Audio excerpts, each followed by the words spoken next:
All right, we are live. Good afternoon, good evening, everybody. This is another episode of Ask a Digital Mentor, live streaming every Wednesday evening on all of our socials, YouTube, Facebook, LinkedIn. So hello to everybody joining us here today.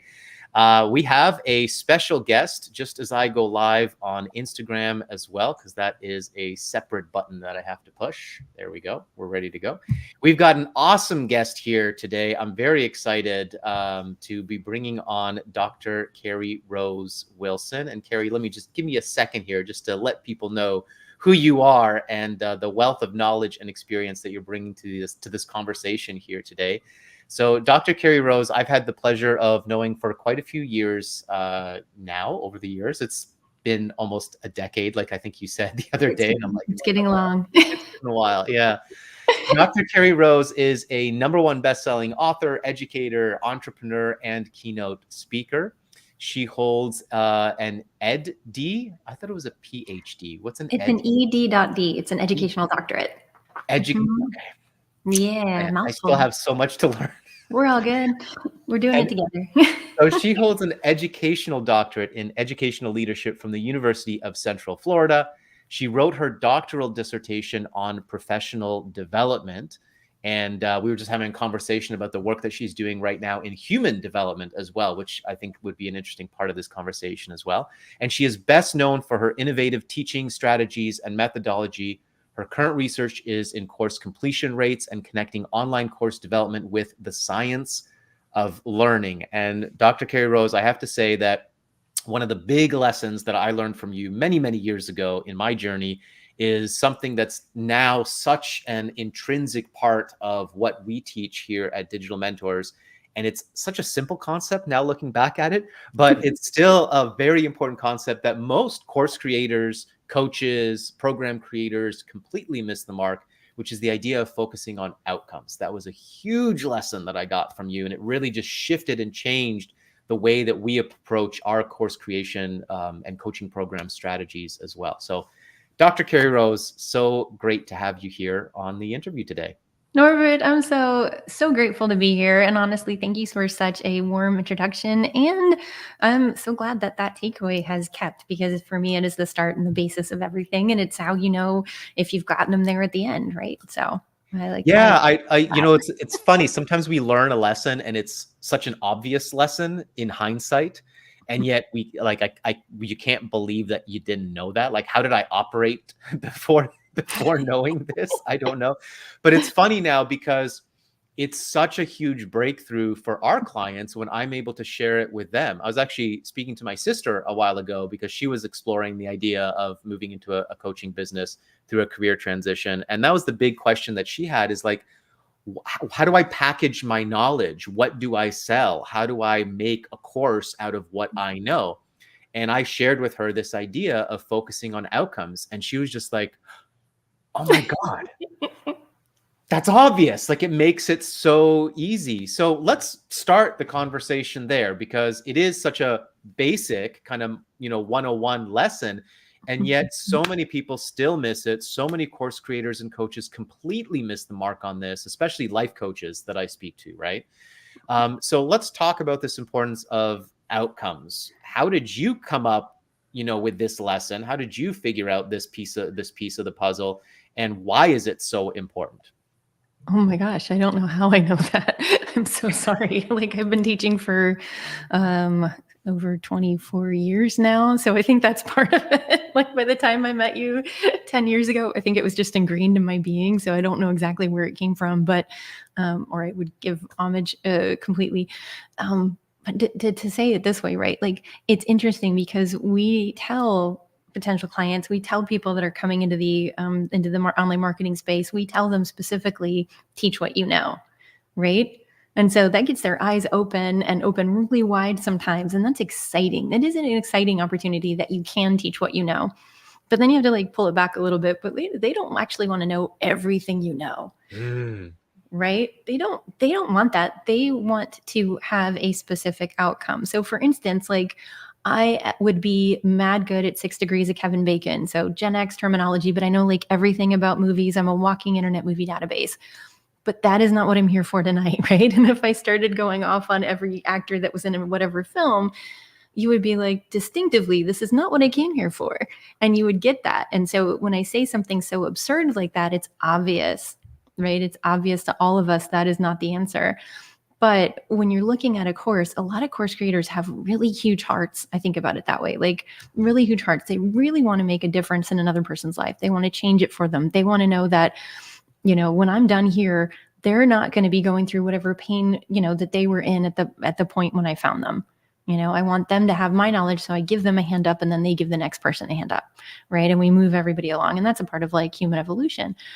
And so it's exciting to be a part of that. But when you're looking at it in those terms, where do you even begin? Mm-hmm. Right.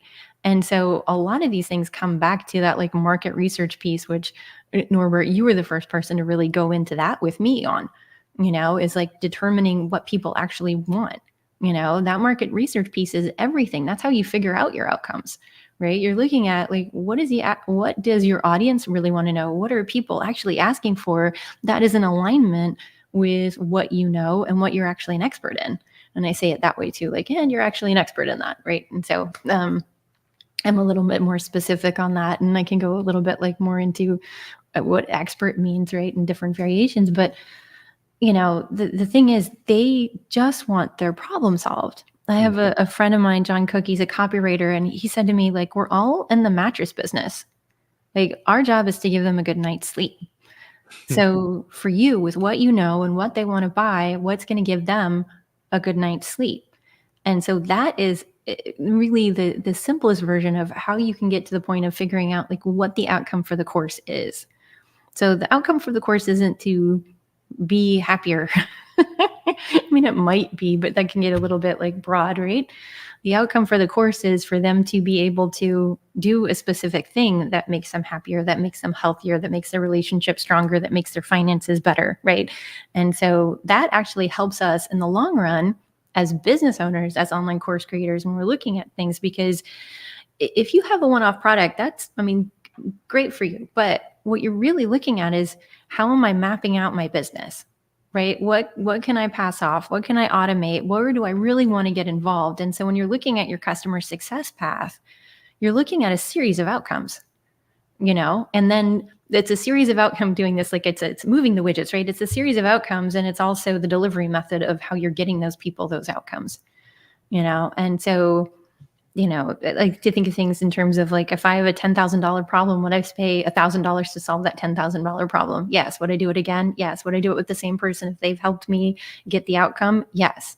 Right. But if you go into an online program, online coaching program, online course, whatever the delivery method is, and you don't get your end game for whatever that looks like, are you going to continue with that person? Probably not. And so we get into a lot of these courses where the end game isn't clear. And so you've got instructors pouring their hearts out, giving 20 hours, 45 hours. I've seen some ridiculous numbers of content, and people dropping like flies, of course, because it's way too long, but also not getting anywhere with it and then not purchasing again. Right. So I'm literally writing down like 4 or 5 different questions just from what you were saying here. So we could stay on here probably for 2 hours, but we're going to keep it to maximum an hour here.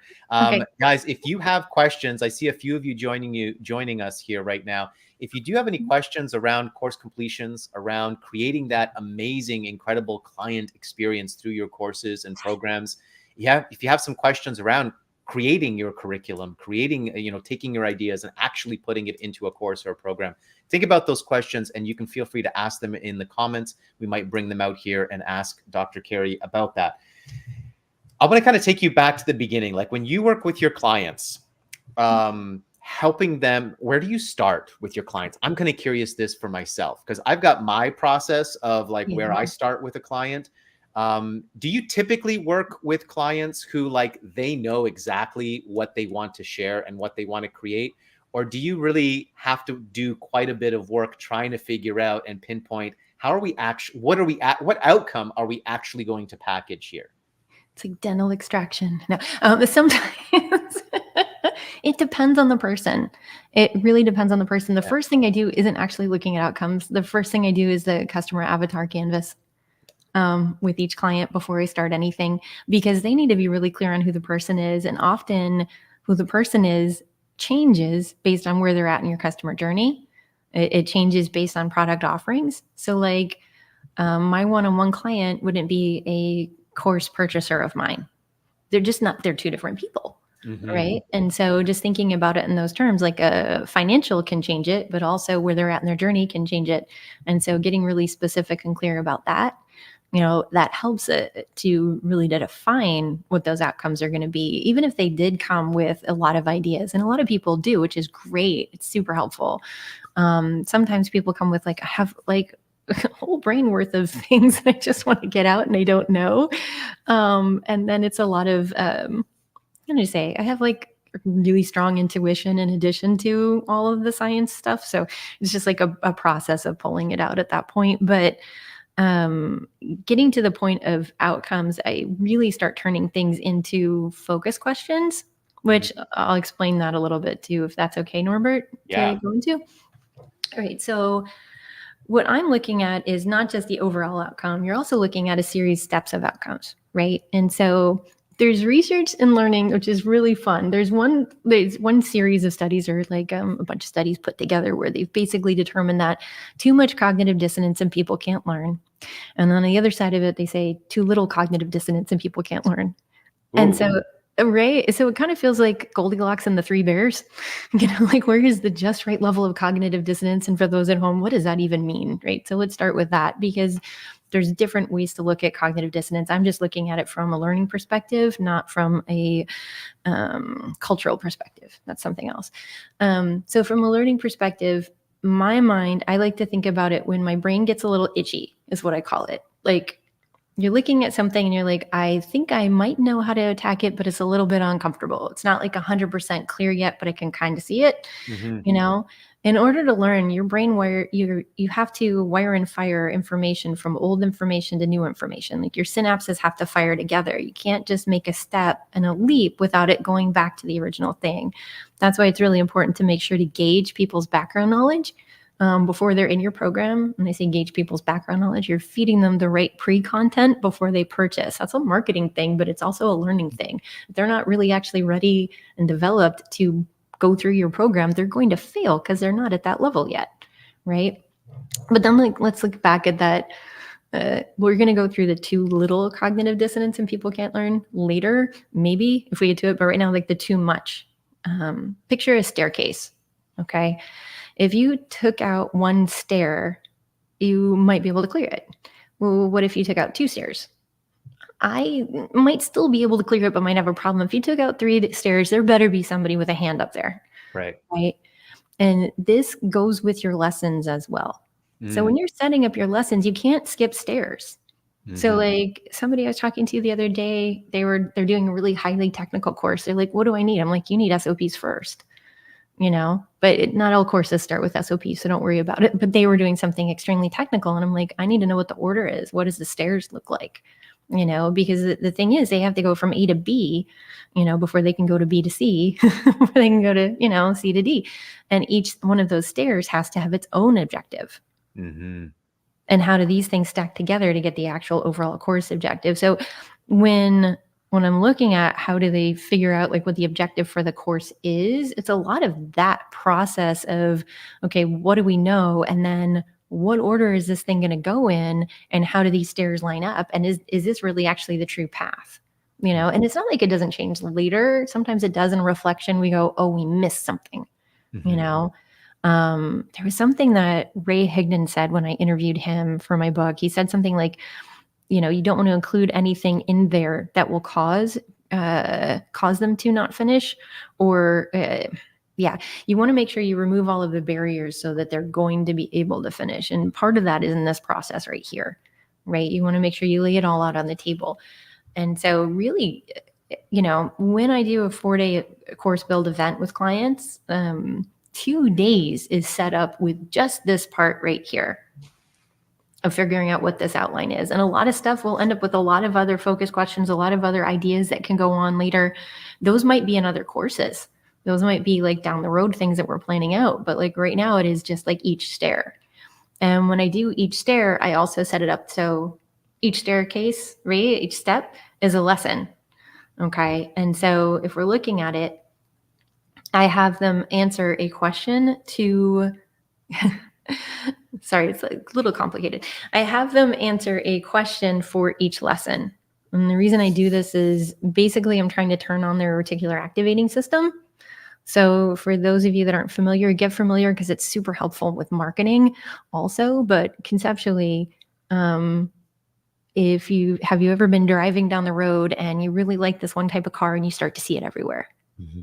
Yep. You know, for me, I really want a red Porsche Boxster, and wouldn't you know it, I see them every day, and it's not like the most popular car on the road, but I'm like, I love red Porsche Boxsters, and I see them all the time because I've turned on my brain to look for red Porsche Boxsters. Go find me red Porsche Boxsters, right? They've discontinued them. I'm still finding them. Doesn't matter, right? And so there's that, but there's also your brain will work in reverse. It'll go find what you want. It will also shut down if you tell it no. So, like for instance, if I go into the cabinet and I open up the cabinet and I say, oh gosh, I can't find the salt. The second I've told myself I can't find the salt, I can no longer find the salt. My husband can come up behind me, reach around me, pull the salt out of the cabinet and go this, but because I've told my brain no, it doesn't do it.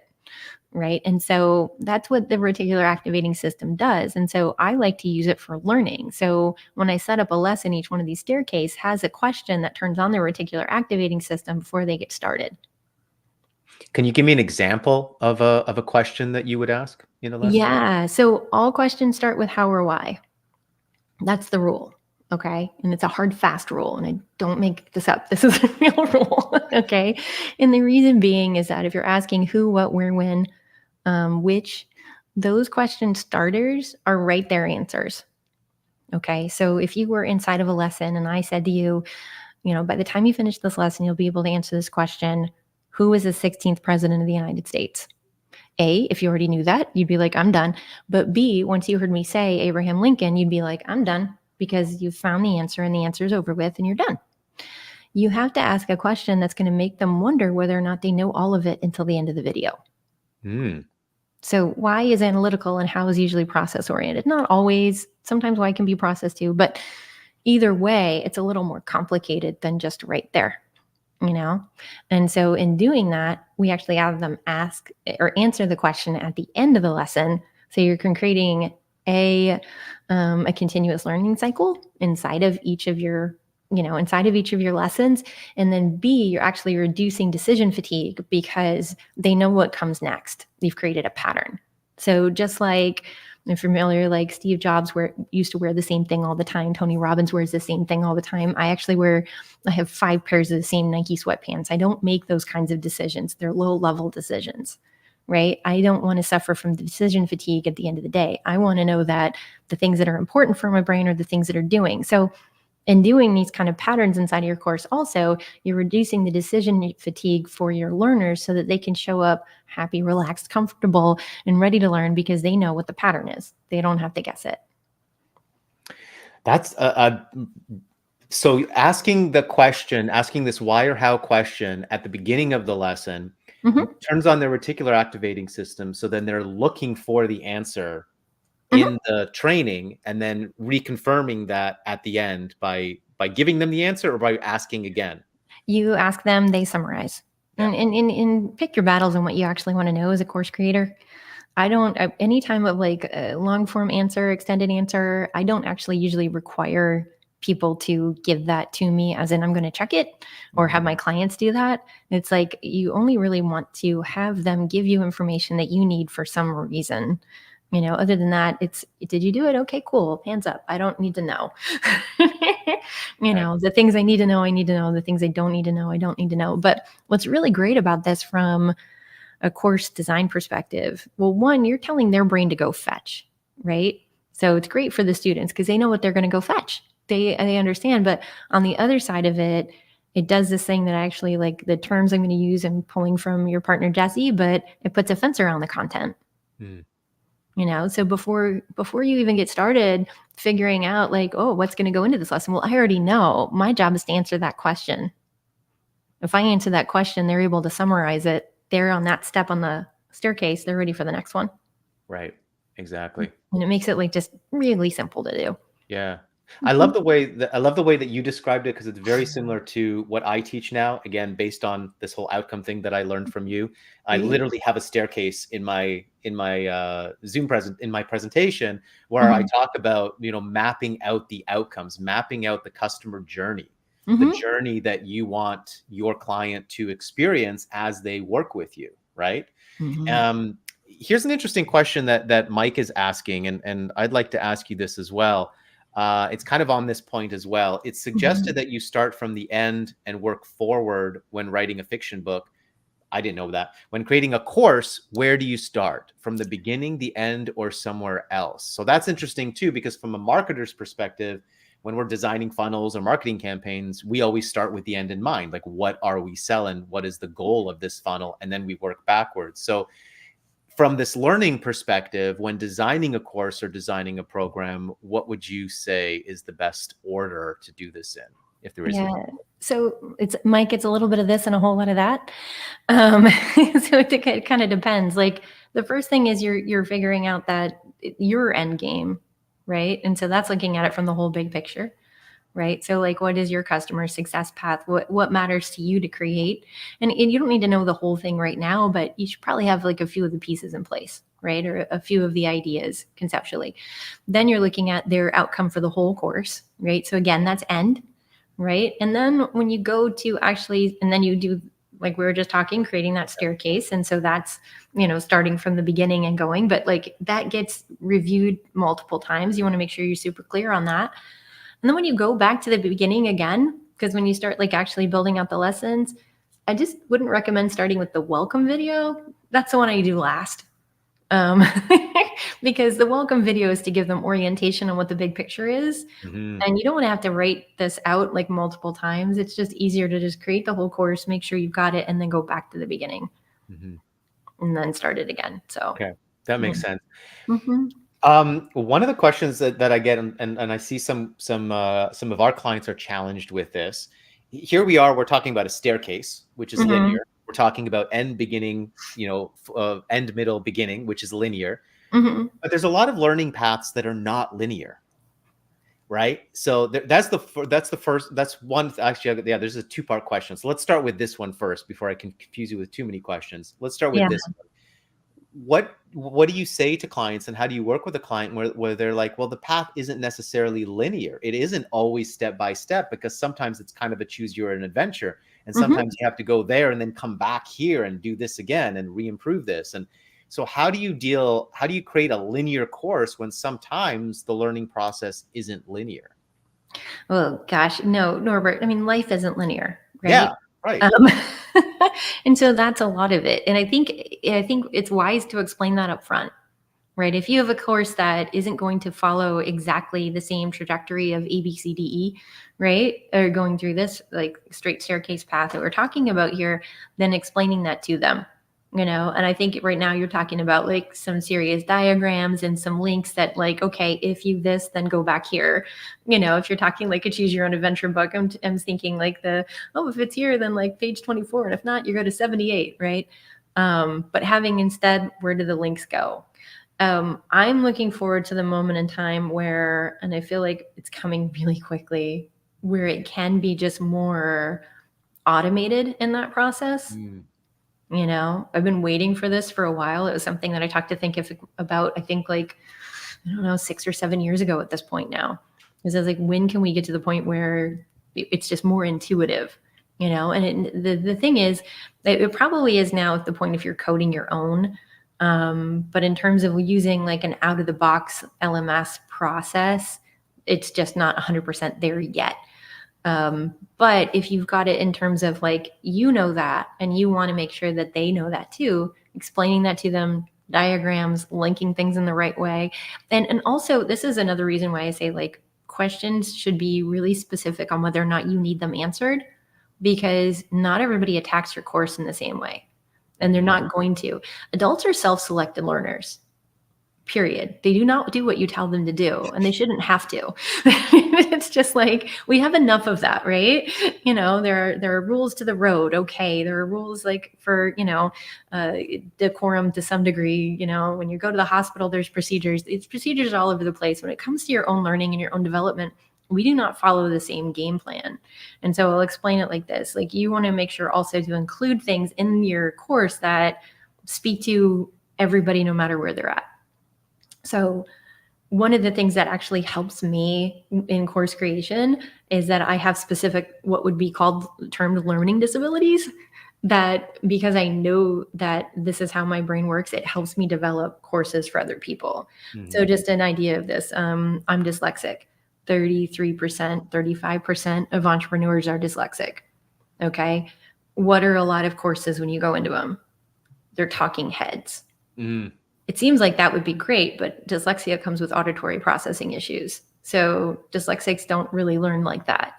If you put your entire course up in a podcast, 33%, 35% or whatever of business owners would not be able to handle that as a means. Podcast meaning it's just auditory. Just audio. Yeah, just audio. I have a friend that created an app for that. I love it in addition to everything else. Right. And so when I try to look at attacking a course, I try to look at it in terms of, and the process I've set up handles it so that no matter what they're coming from or how they learn, you've got a way to angle it. So like, for instance, and this tags back onto what you were saying. My husband is a do person. So I'm a why, he's a do. So for me, if I'm sitting in a training, I don't care how long the training is or who's giving the training, anything like that. I need to know statistically, mathematically, or money reasons why I should listen to you today. And even people that are why people aren't necessarily math why. I'm logos. And that is my specificity of how I attack information. I have to understand that before I can get in. Okay. My husband is a do. So he will skip your lesson, go to the end, do the assignment. If he doesn't get it, he'll go back and start over. Okay. And so right. a lot he of just people jumps like, right. He just jumps right to the do. Yeah. yes. So, so he doesn't read the IKEA instructions or anything like that. Right? Yeah. No, I handle IKEA. No, I'm not down for that mess. Most of that stuff's me, but no, he's also pretty handy and he gets things right on the first try. There's a lot of people like that, but no, he just skips the whole darn thing and goes to the end. So really, to say like, oh, they don't necessarily go linear or this information doesn't go linear, people don't go linear. Yeah. So we just have to set it up so that there's, we're removing any boundaries that we can remove. We're providing as much support or scaffolding as we can provide, and then giving it to them and letting them choose, because they may or may not decide that they want to do that. And that's okay. What's really important is that they get their outcome. So I study course completion rates because to me, that is the only thing that we have that really measures whether or not they're getting their outcome, but that's not 100% accurate. Mm-hmm. Because really it's up to us to find out if they've gotten their outcome. So when you're developing the course, you have to develop it in such a way that you're figuring out how they know if they got their outcome, and you're figuring out how you know if they've got their outcome. Right. Okay. Mm-hmm. And so that definitely answers the question here that Yusuf is asking about, different learning styles. Mm-hmm. And I remember you sharing with me many years ago as well, is including, like you were talking about auditory, visual, the different learning styles. Is that, how important is it to include a variety of different mediums, having something in written form, like a PDF document, having a visual representation, like a diagram or a video or a keynote presentation? How important is it to have all of the elements to help all of these different people with different learning styles? Can you just get away with one initially and then add more? What do you recommend? Well, right. Okay. So you and I both talk about like MVPs, right? So can you get away with one initially? Yes, of course. Do it and then add to it. It doesn't hurt. Your course is like a living, breathing machine, right? And so here's what I got from you. Okay. Did they create the first iPhone? Was that the only iPhone we got? We have tons of iPhones, right? I think I'm due for an upgrade now too, but it's not done when it's done. But your first point as a course creator, get it out there. You can't help anybody from the other side of your desk with nothing with nothing actually reaching out to them. You can't help anybody and you can't help yourself. So that's silly. Don't do that. But once you've got it, start with just the videos. right? If there is a diagram that goes with it, create it, but do not spend 20 hours thinking about what diagram goes with this video. It'll hit you later. Like 5 years from now, when you're walking down the road, you'll be like, diagram, and you'll go back and put it in. Okay.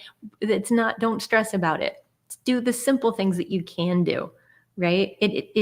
Once you get the videos up, how long does it take to send your your video out to Rev, or heck, run it on Otter AI and just correct the grammar? I know now with AI, right? It's so easy to get things transcribed and all that kind of, get a PDF done. Like that's easy. Yeah. There's no reason not to have it done. Okay. It is absolutely no reason not to have it in script form, especially if you are working with business owners, giving what we talked about earlier with the auditory processing issue. You need to make sure that it's in writing also, So you're looking for those kinds of things. You're looking for like, what else can you give them in terms of supplementary materials?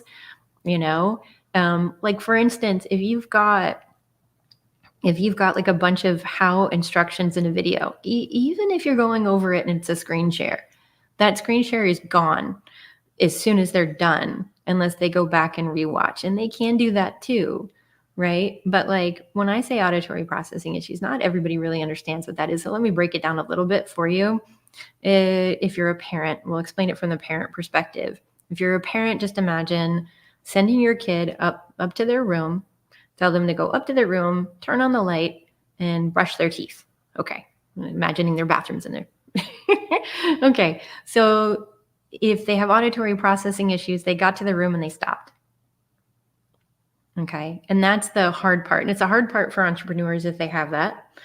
And it's a hard part for teaching, because you have to assume people have that, because there's enough that do. So we just have to assume that they do. And so when you're looking at things like that, just imagining that they can only necessarily hold 3 directions or one direction in their brain at a time, potentially up to 3, but definitely not up to 20. Mm-hmm. And a lot of times when we're giving lessons, we've got tons of directions. I am overwhelming some people that are watching right now, mm-hmm. because there's so many things in it, right? And so any chance that you have to go back once those videos are already up, and you and I have talked about like even doing like, do the coaching method first, do a group coaching method first, and then do the course, right? And then you can make it better and reiterate. Each thing that you do, your completion rates are going to go up. The industry average is 3 to 5%. I've gotten clients up to 97%, but what if you got 20%? Is it going to improve the likelihood that they're going to purchase from you again? Absolutely. Because it's way more likely that a happy customer is going to purchase from you than from somebody that doesn't know you, Yeah. And so our responsibility here, or opportunity here, whichever way you want to look at it, is just to keep going, and keep adding to that. I'm just thinking about the 2-hour training that I delivered yesterday, and it was so much information. It was 100% overwhelming. Like it definitely could have been 4 separate trainings, and probably should have been, because I gave way too much stuff. Like if you're talking about, mm-hmm. delivering instructions, there was just so many instructions. It was definitely way too much. So that for me is like a clear direction that I need to cut some of my training up. And this is the thing about us educators, is we have so much knowledge and value that we want to share that sometimes we overshare, right? I'm sure I just got everybody with auditory processing issues, right? Yeah. And it's just the challenge to really get ourselves into their shoes and know exactly what we want. I'm going to kind of come back to Mike's question, because he's got on point there. But I wanted to just quickly put up, this is the book that you wrote, the completed course. And you state this statistic here: 97% of all online courses are never completed. And if you think about the courses that you've bought, if you're watching this, I think you can attest that that is probably a true statistic. For this book, you interviewed a bunch of different experts in the digital education and learning space. What are some of the big takeaways, that you learned and that you put into this book? Can you maybe share 1 or 2 like kind of key takeaways from this book that are kind of like big aha moments for people as we're thinking about like it's one thing to create a course, it's one thing to market it, it's one thing to put it out there. It's a whole nother thing to actually design an experience that people complete, they get the outcome, they get the transformation, and then ideally they refer others. No, and the thing is, honestly, Norbert, since that book came out, so much tech has evolved that now that I'm talking to you about it, I'm like, I need to rewrite. But so many things have happened since then. But like one of the things that I think was really powerful that was in there was, basically if you were going to advertise to an audience that is identical to the people that completed your course as opposed to the people that you think might buy something from you. Ooh, that's an interesting. Yeah. Wow. Like if I don't know what lookalike audiences look like anymore. It's been a long time. I got certified as a customer acquisition specialist through a digital marketer at one point, but I'm like, I don't run ad traffic. I don't know what that is anymore. But, but even in terms of thinking about, when you're trying to reach out to people, reaching out to the type of person, when I say reach out, market to the type of person that would finish your course. What qualifications did they have? So I think that was a biggie. Having conversations with Itai, I think one of the things that came out of that was, creating your course promises before you create your course, and then going back, making sure that those promises are still accurate. And these are based around the promises of what they get out of it, based around those objectives, right? Yep. And giving that to the copywriter who is going to actually sell your course. Because a lot of copywriters are trained to master language, right? They're trained to make sales. And people can not finish or have increased refunds just based on the fact that the copy didn't match the course. Yeah. That's like a simple one, but it's like, wow, that's really powerful. But like, if you look at it and you write those promises as these are my hand on my heart promises of what you're going to get out of this course, and you build the course and go, those still match. Here you go, copywriter guy. Now go ahead and create that sales page that is actually what I'm selling. I think you're going to get language that speaks to the person purchasing that would really, desire that a lot more than just something that's general and to create leverage, across the board. So coming back to this topic of like overwhelming people with our knowledge and information, perfect question here again. It's kind of going back to where we started this conversation as well, but it's a valid question to kind of revisit again. How do we determine clear objectives or decide what our students want or need to know? I think market research is probably the clearest thing. Actually talk to your clients, talk to your audience. And if you don't have much of an audience, what I would say is get into conversation with your prospects, right? This is why one-on-one conversations in the early stages of your business are so critical, so that you can have those conversations and learn from people exactly what their questions are. What is it that they want? What is it that they need? So that you're designing for their needs. But here's I think the bigger question here. How do you keep a clear direction? Because it's so easy to start a project, start your course with, okay, this is my outcome, this is my objection. Then you get into the working of it and it's like, oh, I'll add this. Oh, I'll throw this in. Oh, I need this. And all of a sudden, just like we do with our business, we complicate it. All of a sudden the course becomes bloated and you get lost in my teaching and confusing my students that Mike says there. So how do we keep that direction? How do we keep ourselves in check so we don't just over deliver and overwhelm our students? That's such a beautiful question. The focus questions help a lot with that. Cause like I said earlier, one of the terms that Jesse uses is put a fence around it. Right. So you put a fence around that lesson. Each lesson has a fence. If it doesn't answer the question, it doesn't go in it. And if it doesn't, this thing that I want to give them, if it doesn't answer any of those questions, it doesn't go in the course. Done. Right. And so that's an easy way. The other part is like, it's a strong sense of self-editing, right? If you think you're giving them too much, you probably are. It's just like, just pull it back and consider also, these are better quality problems that you're having. If you have too much content, or if you have too many ideas or too many possibilities, what you have is more opportunities to create more ways for them to go deeper with you. Or you have more opportunities for lead magnets. You have more opportunities for social posts.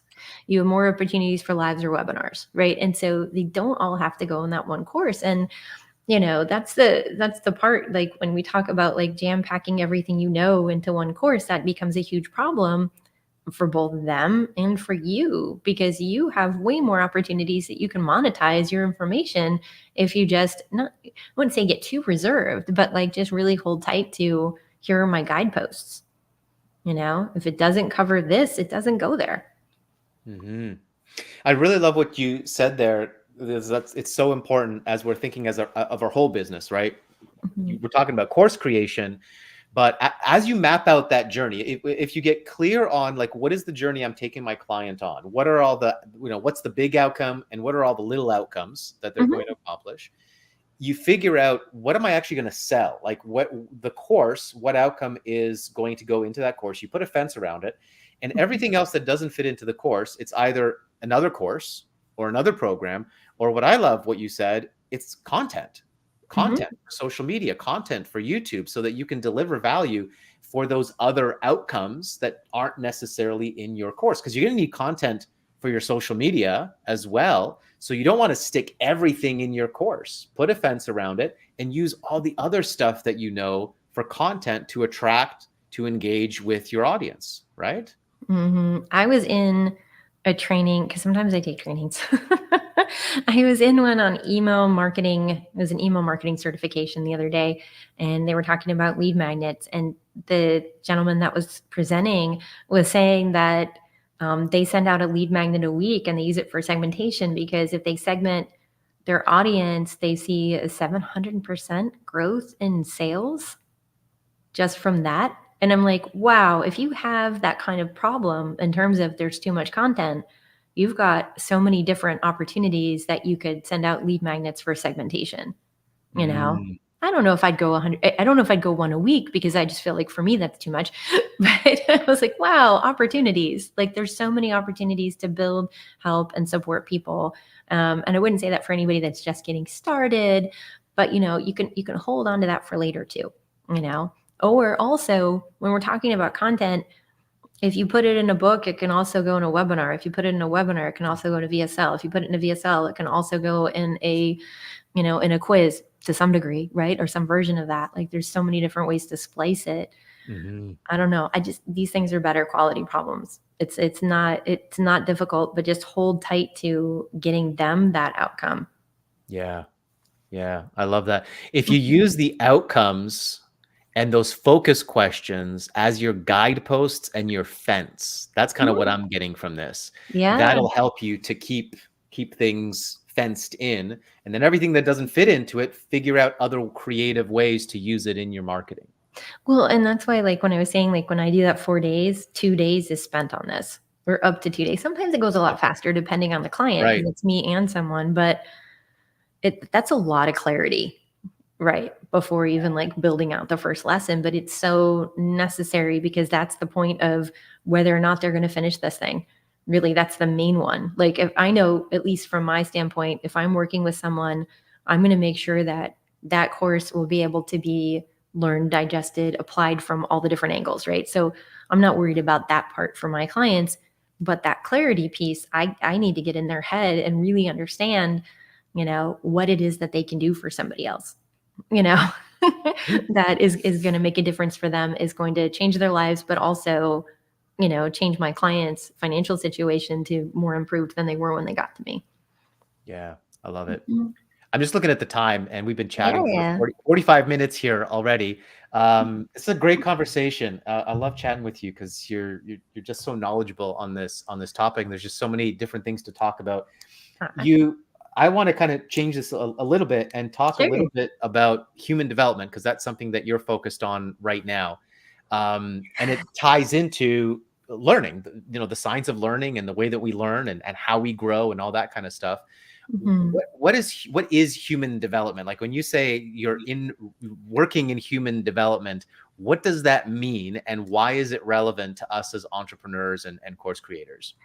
Yeah, so I'm still unpacking this. This is in the baby stages for me, but it's Fun. something that I was in a client's course, and they were talking about basically when people get tapped, when business owners get tapped on the shoulder, and all the different things that could cause it. But one of the things that came up is, if they are incapable of learning, that's something else, right? And so if somebody ever says like incapable of learning something, I'm like, wait, I have a solution, because like I said that I had a background of not necessarily doing that well. I actually didn't read until fifth grade. So now I would have been held back probably 2 years, and statistically would be in the prison population. They don't let people like that go forward. They don't. They drop out and and we build prisons in Florida based on the number of low performing third grade students. So to say the statistics are like, yeah, they're. Whoa, Yeah, that's a freaky statistic. it is. That's wild.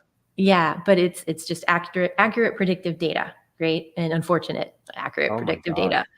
But so when I look at things, I'm like, okay, if you say that they can't learn, I'm going to unpack it for you in ways that they can learn. So thinking about it in terms like this, if somebody cannot seem to grasp concepts generally, more than likely, they don't know how to think critically for themselves. And when we're thinking about that, as business owners in general, like who can we hire, and are they able to? And now you're in Canada, and I don't know what the school systems are like there. I was in public, not great. I was in public ed for 10 years. I loved teaching. I loved the people I worked with. Actually, at one point thought I'd go work for the Department of Education, either the state or federal level, because I thought I could make a difference in policy. And then everybody there we went to Tallahassee and everybody was super cranky and tired. And I was like, this is not for me. I don't want that. So switching gears with that. But, when we're looking at critical thinking in the United States, we try to avoid that. And if you hear anybody mention critical thinking, it gets politicized almost immediately from the left and the right. And I say that it's hard to face, but I want to say that the initial education systems were really set up so that we would become more like factory workers. Yeah. If you look at like what we're required to do, it's sit still, be quiet, follow directions, and dear God, don't think for yourself. Memorize and repeat. Yes. I mean, I did great in school because I could memorize things last minute. Like it was just so easy. Tests were easy for me because I could stay up the night before and just learn and memorize the things that I needed for the test. And and honestly, it's rote, it's recall, and it is, if you look at there's something called Hess's cognitive rigor matrix, but basically it looks at like how much we're stretching thinking. To kind of go back to that cognitive dissonance conversation earlier, we need to stretch people a lot further than that. That is like square one out of everything that we could possibly do. And you see it in online programs when it's like, I'm going to tell you the 5 things. What 5 things? These 5 things. These are the 5 things, right? And you wonder why our online course students can't do anything after they're done. Why are these people not independent? I need them to do this. I told them to follow the direction. Why can't they learn?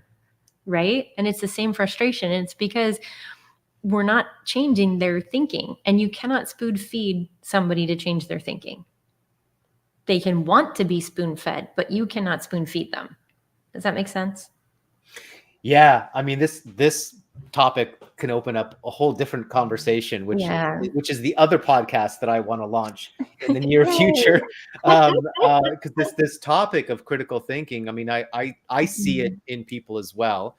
My being kind of self-aware, I would have to ask the question, like, I believe that I'm a critical thinker.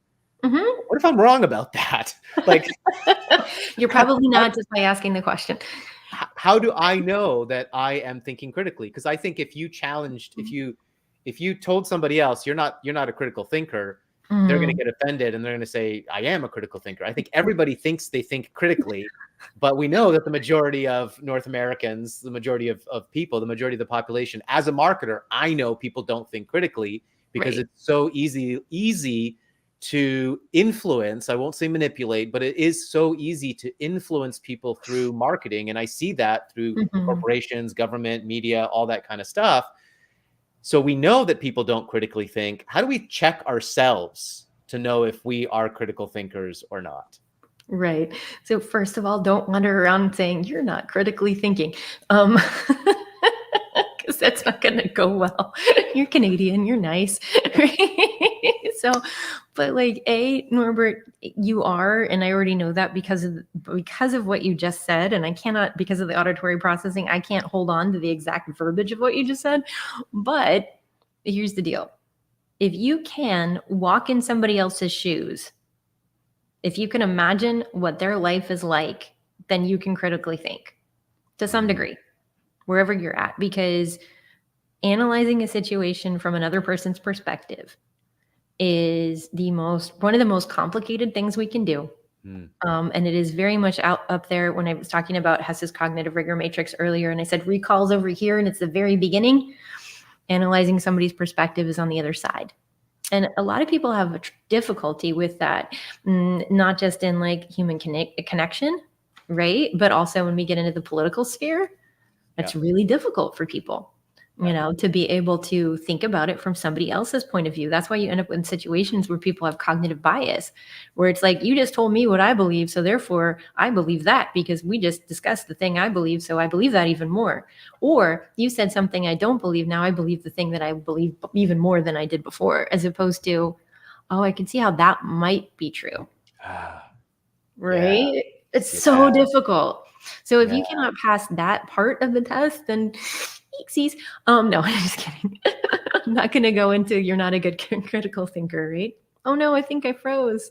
Did I freeze? Yeah, you did freeze a little bit, and we lost your video, but we can still hear you, so that's totally fine. Maybe stop the camera, turn the camera off, and turn it back on, and we'll wrap it up.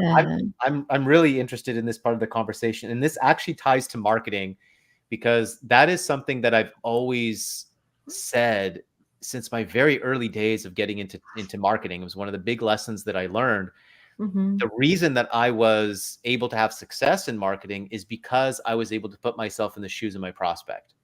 And I could write based on what I knew the thoughts in their mind were. And I remember some of the first funnels that I set up, and I had prospects say to me, Norbert, I watched your video and it was like you were in my mind. You were saying exactly what I was feeling.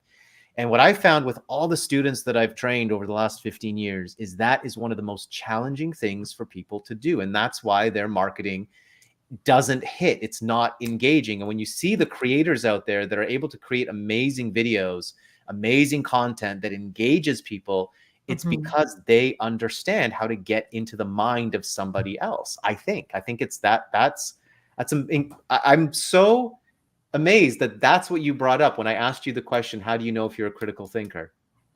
Really interesting. That's fascinating. Well, it was the example that you kind of just used like a couple minutes before. There are other things, but that's the most difficult part, right? For anybody to. And that's why so many people struggle with marketing, if that is the difficult part. Yeah. Yeah, 100%. And you know, it doesn't go back into critical thinking exactly, but one of the things that I use inside my courses, and I know a lot of copywriters use this inside their copy, is not Aristotle's elements. Basically, there's ethos, pathos, and logos. And it's using these three things kind of creates leverage. So remember before I said I'm a why person, I have to know why first, right? And so you have to know it through three different ways. Through why is this the right thing?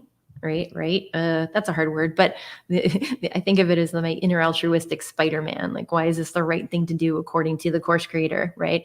The pathos part of it is that emotional connection. Why do they care about this? Like, what is their emotional drive to care about this? And then that logos connection is statistically, mathematically, dollar signs. Why should they care about this? Right. And so, but it's still like using that inside, I use it inside of courses. A lot of people use it inside of copy, but it's like, why do they care about this? Not why do you care about this? And it's just 100%. It's difficult to get there. And honestly, I'm better at it from a human connection standpoint.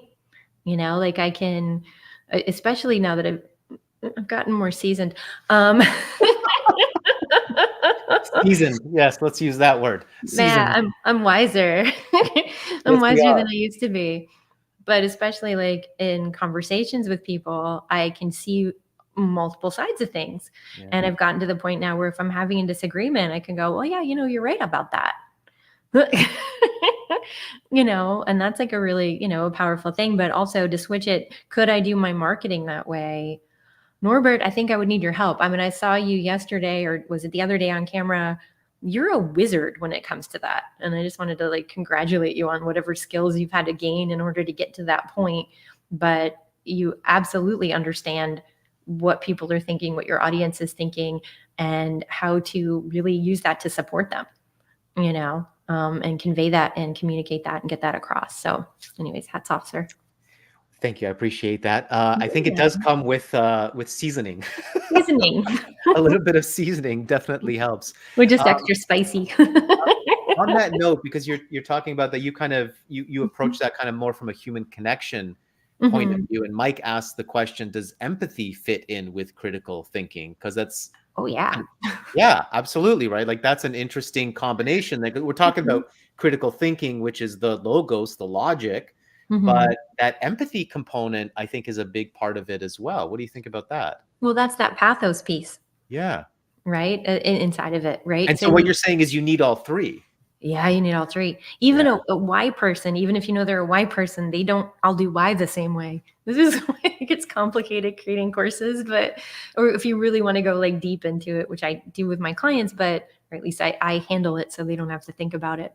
But yeah, you have to look at like all the different ways that they could possibly attach to this, right? And so really you're trying to get those synapses again, wire and fire old information with new information in order to make them go forward or have them go forward, encourage them to go forward. You can't really make somebody do anything, but but empathy is a huge piece. It's a huge piece. You have to understand them.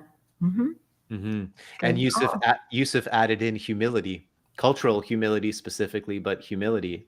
Yeah, sure. Huge one, because you've got to be, in order to be able to have critical thinking, in order to have empathy, in order to be there and serve others, you've got to drop your ego to a certain point and have that humility, right? Right. Without losing confidence or your self-esteem. Like, Absolutely. There's levels. There's a Japanese phrase, and I can't remember it in Japanese, but basically it's like I'm going to lift people up to my level without putting myself down.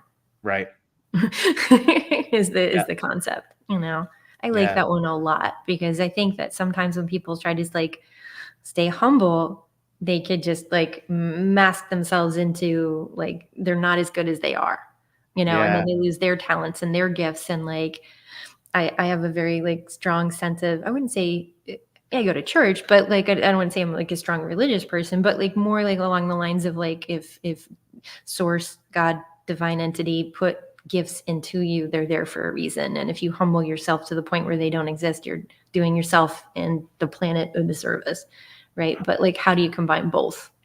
Absolutely. I hope I didn't get too religious for you. No, but that's interesting, because the word humility, it's interesting the different connotations we have to different words, right? Yeah. Like, humility for me definitely does not mean like lack of confidence in any sense. But humbleness does. Like when I think about the word humble, like especially the way that you said it, it's almost like being humble is like having your head down and being humble and being a little weaker in a sense. Whereas humility to me is just having empathy and understanding and awareness of yourself in the greater world. You know what I mean? And knowing that you're a part of something greater, but it doesn't diminish the part that you play. Whereas humble, like being humble to me does seem to, have a little bit of that weaker component. And we definitely have to be careful of that. It's an incredible thing, but something that I've discovered, again, working with thousands of people, is most people diminish their light. Most people do not own their value. Right. I mean, we know those people that are kind of braggadocious and have the big ego and stuff like that. Many times when you see some of the most successful people out there, they do have some ego. And one of the reasons for that is because they fully own their value, whether they're right or wrong. They feel that they are important. And that goes a long way. Having that confidence to just show up in the world and be like, this is who I am. This is my place. And I'm taking what's mine. There's definitely a need of that, a little bit of that you need as an entrepreneur, because we got to get out there into the market. We got to sell ourselves and sell our goods. Having that balance between humility and confidence, I think, is so important as entrepreneurs, because we can't diminish our light. We've got to show up, like you said, with the gifts that God has given us and really, really own that value. You're here for a reason. Like, it's not to sit there and watch television every night, like, I promise. Like if you're on this call and if you're interested in digital mentors and working with them in any kind of way, you already feel it, like you already feel like there's something inside of you. And so it's really easy to try to ignore it or squash it or squelch it, and go, who am I? who am I to do this? You know, and it's not like that. It's like literally you were made to do this. That's why you're here. It's interesting. I don't know if this was in Elizabeth Gilbert's book or if this was something somebody told me. So if it's in Elizabeth Gilbert's book, go read it. But anyways, or one of them, there was a phone call. I think it was Prince, or it might have been Michael, and I'm going to get those two confused right here, right now. But I'm pretty sure Michael woke up in the middle of the night, called his manager, said, I have a song. If I don't record this, Prince is going to. But it's like it was in Elizabeth Gilbert's book. I think it's called The Magic. I'm going to get lost in the title. I'll send it to you later. But basically, conceptually, like, information comes to us, but it doesn't just come to me. It comes to other people too. You know, It comes to it's the same information. Yes. The same thing. And so if you've ever had an idea and then see somebody else pop up with it over there, it's like, well, whatever energy was trying to give that to you for you to go do, but somebody had to do it and you didn't do it yet, you know? So you have inspiration, act on it. See where the road leads you to, as opposed to just leaning back and going, I don't know, you know. A lot of I don't knows will keep you stagnant, just kind of spin in kind of infinity of what is it? Indecision. Oh, the indecision. That's a horrible place to be. That's yucky. I know. Icky. Yeah, I hate that. Just make a decision and go for it. Norbert, truer words. Yeah, so true. Carrie, we got to shut this down here. We're at an hour and we could keep going, we would go in all sorts of directions, I am sure. My apologies for taking us off the rails those last couple minutes. No, I love it. As much as we need to keep a fence around courses, right? Conversations like this, I like to break down the fences, and it's fun to kind of go in a few different directions and just have a fun conversation. So Dr. Carrie Rose, appreciate you being here. If you guys want to connect with her, her website is up on the screen right now, ofcourse.us, and you can find her on social media as well. So I'll take off. It's going to be at Dr. Carrie Rose on all your social media platforms. I think so. I'm not really active on my Facebook page, but Instagram. Definitely Insta.me, LinkedIn, I'm on there. Yeah. Okay, awesome. Well, appreciate you being here and sharing your knowledge and your wisdom. I know it's getting a little bit late for you on the East Coast there, so I hope that you enjoy your evening. And thank you all for showing up here, for asking awesome questions. Thank you guys being part of the comments. And for those of you watching the recording, please make sure to like, subscribe, and share so we can grow this channel, grow this medium, and share some more amazing knowledge with you guys. So thank you for being here. Thank you, Dr. Carrie Rose, and we will see you next Wednesday. Take care, everybody.